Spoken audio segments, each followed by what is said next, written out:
Welcome back to Eden Park here in Auckland, where we are playing still when we shouldn't have been had the match finished in an orthodox fashion.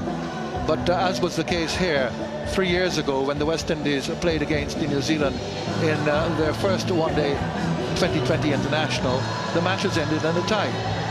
On that occasion, the result was determined by a bowl-off in which no ball, and here we go. Gale to face Vettori.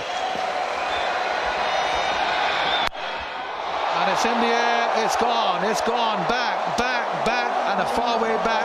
Gale starts with a 6. This is mano a mano right here, right now. Vettori went for the quicker one first up, dragged it. Gale was good enough to take control of it.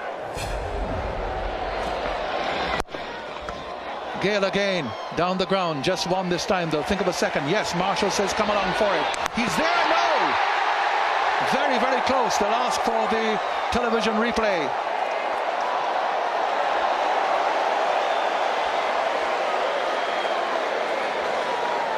Well, definitely worth trying to get Gale back on strike. Definitely worth risking a wicket. Great gather from Vettori, and he gets it there. It's a comfortable decision. So Marshall has run out without facing a ball.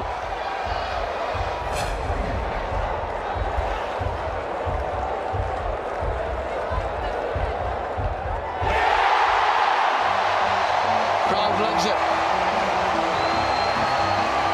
But I think they're reading the game not the same way as the expert to my right, Mark Richardson, is reading it.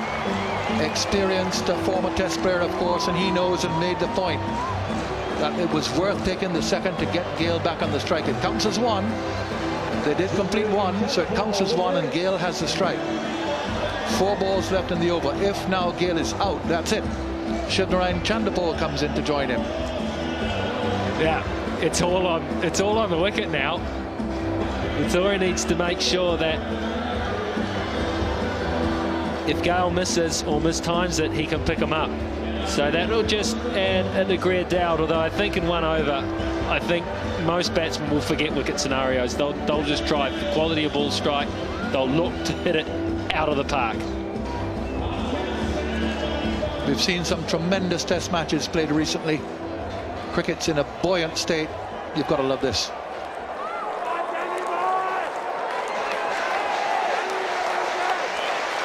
Four balls remain in the first of the eliminator overs. Vettori to Gale.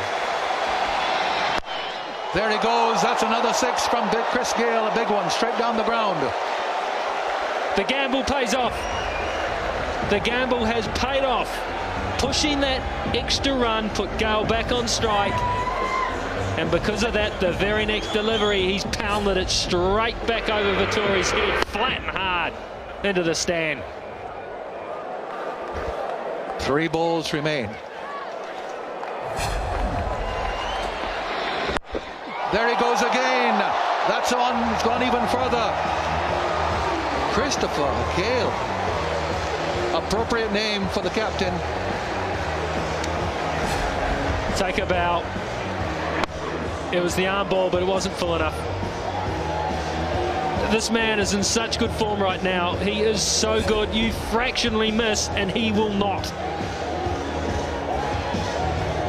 He looked angry. He looked cross when his side blew apart the initiative he had provided for them in the main game. And he is leading the way in the super over. 2 balls to get. He's got all 19 runs, Gale. 2 balls to go. Just 1 wicket to fall, and that finishes off the West Indies effort. Gale will go full blast once more. Vettori round the wicket to him now. There he goes again, down the ground, and it's gone for 4 between 2 fielders. Well, we know Chris Gale. We know of his power, we know of his strength.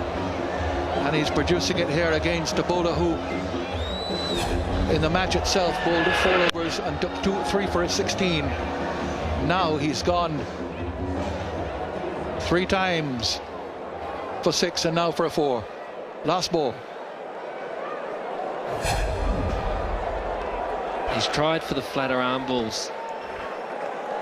He's tried for the flat style delivery, Vettori, and he's missed. It's not his natural go-to. He likes to take the pace off the ball.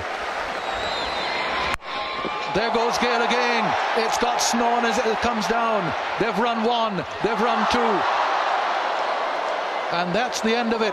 Chris Gale from the eliminator over has cracked 25. It was captain v captain, Daniel Vettori v Chris Gale. New Zealand's best cricketer versus the West Indies' best hitter of a cricket ball. A man in tremendous form right now. Anything that wasn't in the block hole or perfectly pitched, he was prepared to hit hard. He was not missing. He simply was not missing.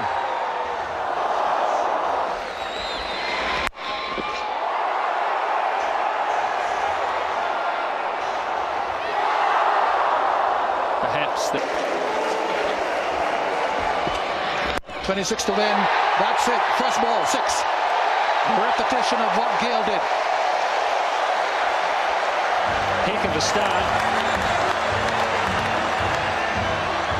Heck of a start. Just cleared that front leg and hit the Oram. We've seen him do this so many times. Well, they'll run one. Come for a second, a little bit of hesitation, and they get home.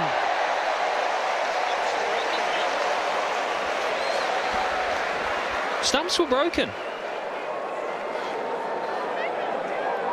It's buys until when the wicketkeeper had just dislodged the bails there. Then you got a bail off. In the air. Is that another 6? It's going to be a catch and taken. Marshall it is. So Jacob with a 6. Then a couple of buys. 8 now. Is that the match for the West Indies? Just didn't get it. He's proven hard to get hold of. Has been. That was just a simple catch. So Oram goes. Got things away to a great start when he hit a big 6, and he just couldn't repeat the dose. Here comes McCullum. Needing 3 6s off the last 3 balls of the over. 26 is required to win. Now the batsman crossed while the ball was in the air, so that Taylor will have the strike. No run, of course, scored. The ball was caught before that eventuality came about.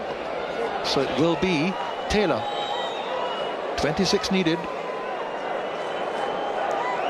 Well, 18 from 3. Simple one, that, isn't it? Got to go for 6 unless it's a no ball.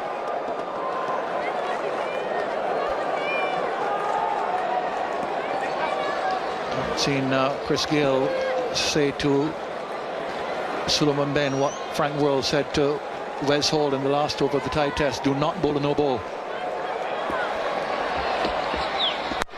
Full toss in the air, down towards the boundary, and gone.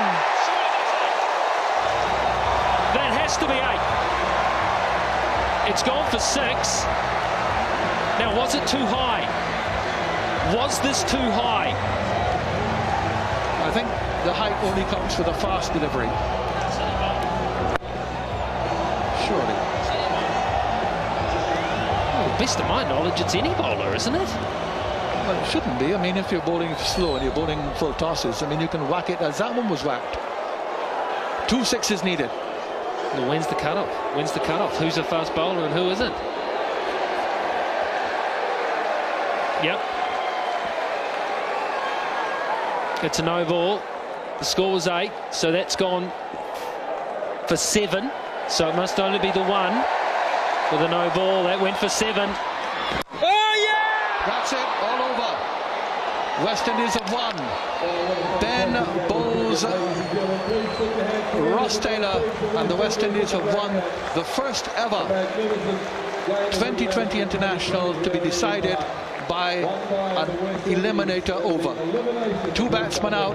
The West Indies have won a match which looked as if it was in their control all the way through until about the halfway stage. When Gale was out, they collapsed towards the end. The scores were level, 155 for 7 New Zealand, 155 for 8 the West Indies. We came down to this eliminator over, and it really was Chris Gale once again